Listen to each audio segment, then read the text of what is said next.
Buonasera da Rai Parlamento. L'esperienza del PDL nel governo è finita. Così l'ex premier Berlusconi nel corso della riunione con i deputati e senatori del partito. Le dimissioni dei parlamentari, aggiunto, restano congelate. In pochi giorni, ha dichiarato il leader del PDL, possiamo approvare i provvedimenti economici urgenti, poi elezioni. Netta la replica del PD che dice basta ai ricatti di Berlusconi. Pronti per le elezioni i 5 Stelle, i cui gruppi parlamentari si sono riuniti questa sera sul tavolo l'ipotesi mozione di sfiducia al governo.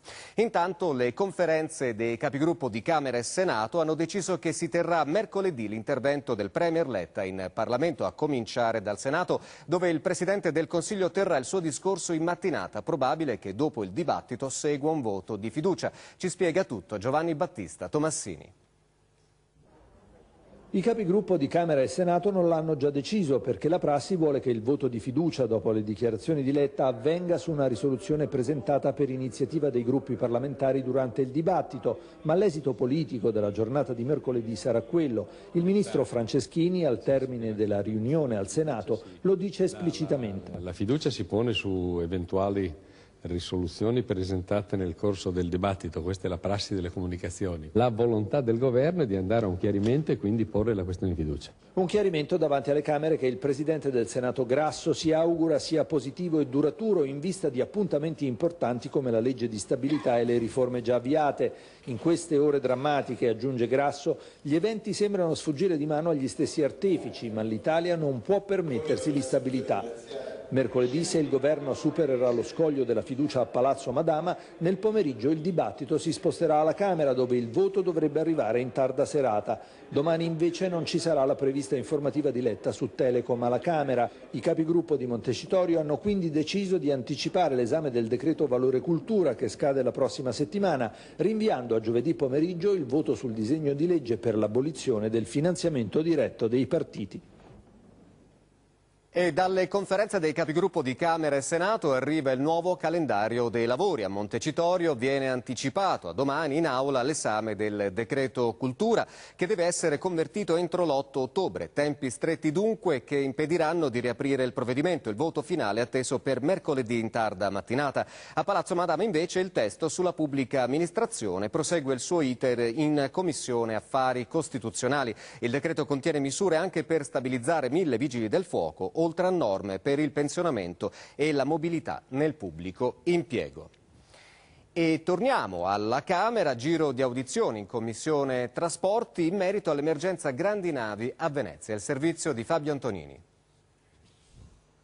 Stop ai giganti del mare in laguna, senza però mettere in crisi un settore, quello legato alle navi da crociera, che dà lavoro ad oltre 3.000 persone, senza contare l'indotto, e con un fatturato di circa 500 milioni di euro l'anno. La soluzione, hanno detto il sindaco di Venezia Orsato e il governatore del Veneto Zaia, potrebbe essere quella di applicare subito il cosiddetto decreto Clini-Passera, che vieta alle navi superiori alle 40.000 tonnellate di passare davanti Piazza San Marco.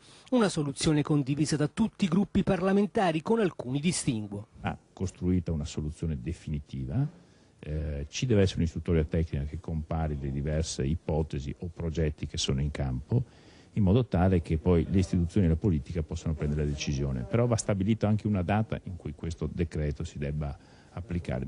Via libera in tempi brevi al decreto anche per il Movimento 5 Stelle, che critica però la proposta avanzata dal Presidente dell'Autorità Portuale di Venezia. È quella appunto di scavare il canale Contorta, che quindi scavare un ulteriore canale non è salvaguardare la laguna come prevede il decreto Clini-Passera, e quindi appunto bisognano trovare delle soluzioni alternative che prevedano che le navi stiano fuori dalla laguna. Una soluzione individuata dal governo è quella di introdurre il numero chiuso per il passaggio delle navi davanti San Marco e nel canale della Giudecca. Sempre a Montecitorio, la Presidente della Camera Boldrini promette la riforma del regolamento per assicurare tempi certi alle proposte di legge di iniziativa popolare. Maria Luisa Bisogni.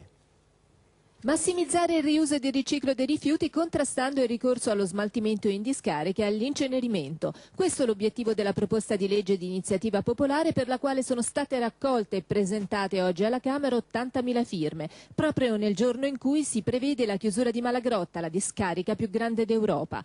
Il provvedimento, in linea con le politiche europee in materia, promuove ed incentiva una corretta filiera di trattamento dei materiali post-utilizzo, puntando al riciclo. Una strategia che ha come prima finalità la riduzione dell'inquinamento ambientale, ma che, spiegano i promotori, servirà anche a rimettere in moto il ciclo economico, creando numerosi posti di lavoro. Nel testo viene anche sancito il principio di chi inquina paga, prevedendo la responsabilità civile e penale per il reato di danno ambientale.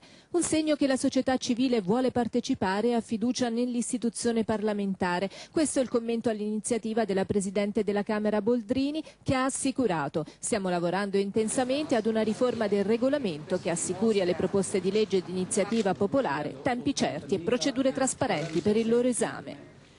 Spostiamoci al Senato, dove si è tenuto un convegno per ricordare la figura dell'ex Presidente del Consiglio Emilio Colombo, scomparso pochi mesi fa. Presenti tra gli altri il Presidente del Senato Grasso, il servizio di Renato De Emanuele. Presidente del Consiglio dal 1970 al 1972, più volte ministro in un arco temporale tra il 1955 e il 1992, Presidente del Parlamento europeo. Emilio Colombo, padre costituente, rappresenta una vita spesa nelle istituzioni della Repubblica e dell'Unione Europea. Il Presidente del Senato Grasso, che da Colombo, senatore anziano, fu proclamato eletto, ne ricorda l'impegno profuso per l'edificazione di un'Europa che non fosse solo unione economica. La costruzione di uno spazio di difesa e sicurezza comune, fondamentale per realizzare la prospettiva di un'Europa che preservi la pace e lo sviluppo tra i popoli. Pier Ferdinando Casini ha ripercorso le tappe della carriera politica di Colombo, il forte legame con il territorio e con i criteri di rappresentanza politica, simboleggiati da quel milione di preferenze ottenute alle elezioni europee del 1979, perché l'integrazione europea fu la sua grande passione. È grande statista europeo, perché nella politica estera, con particolare attenzione all'Europa, che si è espressa al meglio la sua capacità di visione e di leadership, nel solco della migliore tradizione degasperiana.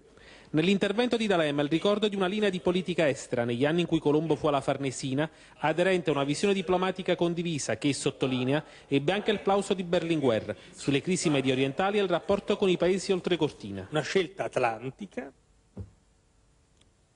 rigorosa, ma che nello stesso tempo non impedì all'Italia di essere in prima fila in una politica di distensione e di dialogo con l'Est. Il dialogo ricercato tra i grandi paesi dell'Europa, l'attenzione al rapporto con gli Stati Uniti, così il ministro degli esteri Bonino ha elogiato l'operato di Colombo in anni difficili della storia del Novecento. Ora vi lascio all'intervista di Massimo D'Amore sul provvedimento che abolisce il finanziamento pubblico ai partiti, che la conferenza dei capigruppo della Camera ha deciso di far approdare in aula giovedì anziché domani. Prossima edizione di Rai Parlamento, domani mattina intorno alle 7:30 su Rai 1. Grazie e buonanotte.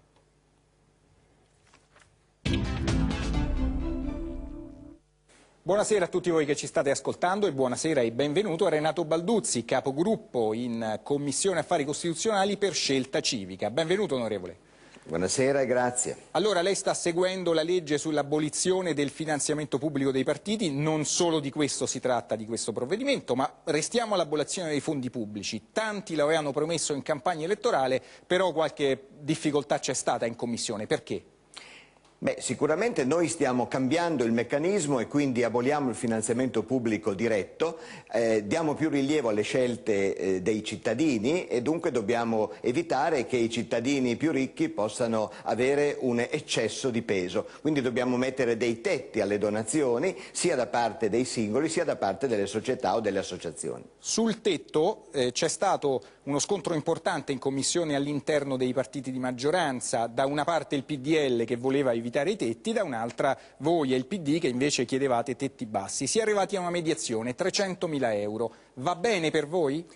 Noi avevamo proposto un tetto più basso, però potremmo stare a questa mediazione a regime purché ci sia una clausola che eviti l'elusione, in particolare se c'è un gruppo di società controllate o collegate, che il tetto deve valere per l'intero gruppo e non evidentemente per la singola società, perché altrimenti è troppo facile eluderlo. Su questa base possiamo trovare un'intesa. Ecco, questo anche se il testo del governo non prevedeva tetti, non ritenete in qualche modo di disconoscere il lavoro del governo in questo senso? No, il testo del governo è stato una proposta coraggiosa al Parlamento, poi la discussione parlamentare indubbiamente non è semplicemente una ratifica, anche perché non c'era stato in maggioranza alcun accordo preventivo a livello politico su questo testo. Abbiamo sentito dire abolito adesso il finanziamento pubblico dei partiti quando è stato approvato l'articolo che elimina i cosiddetti rimborsi elettorali, ma c'è ancora un meccanismo che consente ai cittadini di contribuire attraverso le dichiarazioni dei redditi che forse è ancora un contributo pubblico. Lei cosa ne dice? Beh, è un modo per assicurare che comunque vi sia, come in tutta Europa c'è un finanziamento pubblico dei partiti, vi sia la possibilità per i partiti di avere una consistenza e di poter svolgere i compiti che la Costituzione assegna loro, pur avendo tutti i controlli e tutte le regole per impedire che questo significhi una degenerazione. Adesso una domanda veramente da $1 milione. Se la legislatura dovesse chiudere anticipatamente, dobbiamo naturalmente considerare questa possibilità, lei ritiene che questo provvedimento possa comunque arrivare fino in fondo o sarà un'ottima giustificazione per i partiti per continuare a incassare i rimborsi elettorali? Noi siamo impegnati a farlo arrivare fino in fondo. La legge attuale, la legge del 2012, la legge promossa dal governo Monti, non è una brutta legge perché riduce fortemente, mette dei controlli più forti, certamente è migliorabile e siccome abbiamo detto che volevamo abolire il finanziamento pubblico diretto, a questa conseguenza dobbiamo fare in modo di rispettarla nei fatti. Noi ce la metteremo tutta perché questo provvedimento possa arrivare alla fine. Grazie a Renato Balduzzi di Scelta Civica, grazie a tutti voi che ci avete ascoltato e buonanotte.